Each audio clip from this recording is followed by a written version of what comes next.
And now we have an update on the story that we first brought you right here on ABC2 News. NASA's top leader tried to fend off questions on Capitol Hill today following a Scripps national investigation of the agency's numerous upgrades to first and business class flights on the taxpayer dime.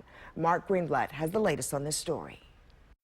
A recent Scripps news article documented what appears to be a massive overuse of premium air travel at NASA. The chairman of a key House Appropriations subcommittee tried to get answers from NASA's top boss about millions of dollars of first and business class upgrades the space agency reported, including more than 500 upgrades costing from $3,000 to $10,000 apiece. The government's paying for it? Again and again. I think it's inappropriate. It's ridiculous. Federal employees flying on the taxpayer dime must fly coach unless they can cite an exception to regulations.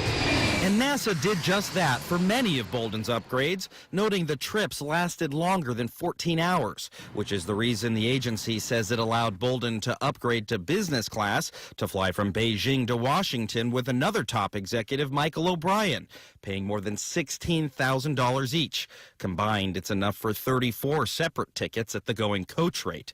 But for months, NASA refused to provide any justification for 3 of Bolden's other upgrades. Would you have your people just cooperate with the media? I'm not responsible to the media. I am responsible to this committee and the American taxpayer. But as for one of those unexplained upgrades, where NASA records show Bolden flew first class to speak to students. And you yourself using a first class ticket to travel from D.C. to Los Angeles at a cost of $1,600. Mr. Chairman, I would be very happy to show anyone my travel records. This is a case of I'm not sure how they got or where they got the data. I don't travel first class. But take a look at records NASA provided us, and you'll find that Washington to L.A. upgrade right here. After the hearing, Bolden wouldn't answer questions. Sir, your communications director next to you gave me this report, which has you flying for $1,600 from Washington to Los Angeles in first class. Now, can we trust anything that you're telling us or Congress, sir? And after all that, late tonight, NASA is doing an about-face, admitting that Bolden did take that first-class trip from Washington to L.A. after all, with a spokesperson emailing to say that he made a, quote, inadvertent oversight during his testimony before Congress.